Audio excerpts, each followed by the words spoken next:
The knowledge world में आपका स्वागत है मित्रों। प्रिय मित्रों, महाराजा शुद्धोधन ने ये सुना कि तथागत गौतम बुद्ध राजगृह में विराजमान है। तब उन्होंने अपने पुत्र सिद्धार्थ गौतम को, जो अब बुद्ध हो गए थे, उनको संदेश भिजवाया कि मैं मरने से पूर्व अपने पुत्र को देखना चाहता हूँ। सबको उनके अमृत के समान उपदेश का लाभ मिल रहा है, किंतु उनके पिता को नहीं और न ही उनके संबंधियों को मिल रहा है। महाराजा शुद्धोधन ने उदाई को यह संदेश लेकर गौतम बुद्ध के पास भेजा।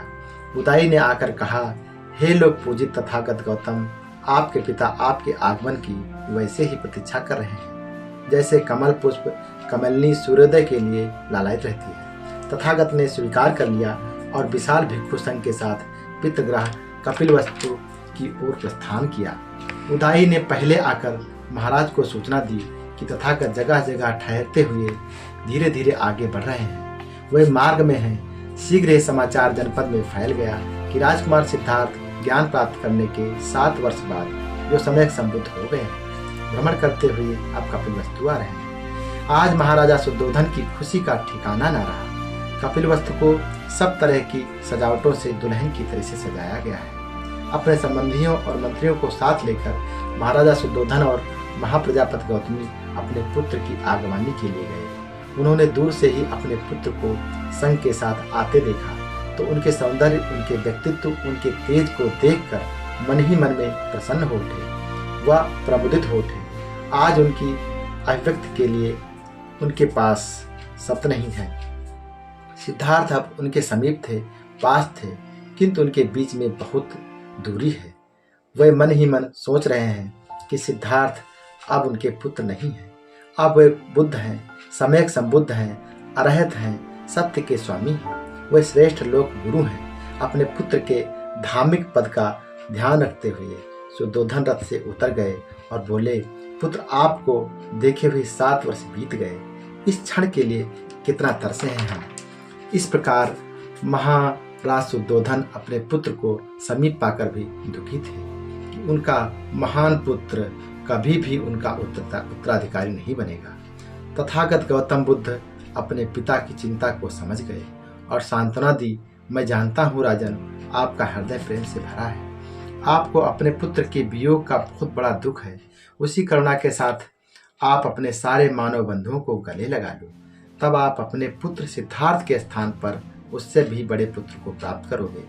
तथागत की बात सुनकर महाराजा शुद्धोधन और प्रजापति गौतमी की आंखों में आंसू आ गए और रोने लगे और बोले, सिद्धार्थ, आप में अद्भुत परिवर्तन है। दुखी हृदय शांत हो गया।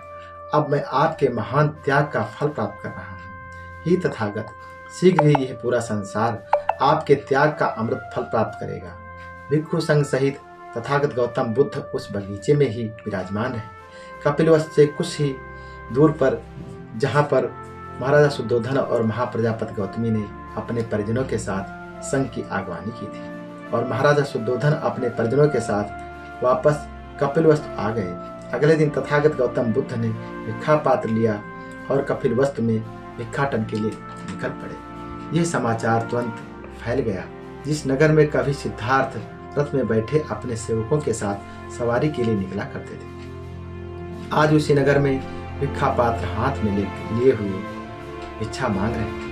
उनके चीवर का रंग लाल मिट्टी के समान है। महाराजा शुद्धोधन ने जैसे ही ये समाचार सुना, शीघ्र ही वहां जा पहुंचे और बोले, हे पुत्र, इस प्रकार मेरा अपयश क्यों कर रहे हो? मैं तुम्हें और तुम्हारे संघ को आसानी से भोजन करा सकता हूँ। तथागत ने उत्तर दिया, हे राजन, ये हमारी परंपरा है, लेकिन ये कैसे हो सकता है? हमारे वंश में कभी किसी ने भोजन के लिए भिक्षा नहीं मांगी। राजन, निश्चय ही आप और आपका वंश राजाओं महाराजाओं का वंश है, किंतु मेरा वंश तो पूर्व बुद्धों का वंश है। उन्होंने भोजन के लिए सदैव भिक्षा ही मांगी है। महाराज, ये बुद्धों की सनातन रीति है कि मांगते हैं, खाते हैं और प्रवचन करते हैं, संगीत करते हैं। हे पिता, मेरे पास जो धम्म का खजाना है, मैं उसे आपको दे रहा हूँ, इसे स्वीकार करो।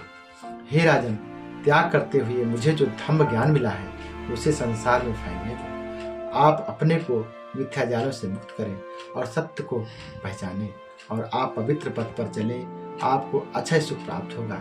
हे राजन, यही हमारे त्याग और संघर्ष का अक्षय धर्म है, इसे स्वीकार करें। महाराज शुद्धोधन ने बड़े ही मधुर स्वर में कहा, हे पुत्र, मैं आपके ज्ञान को स्वीकार करता हूँ। प्रिय मित्रों, आपको यह वीडियो कैसा लगा हमारे कमेंट बॉक्स में अवश्य लिखें। हमारे चैनल को सब्सक्राइब अवश्य करें। आपका मंगल हो, कल्याण हो। धन्यवाद मित्रों।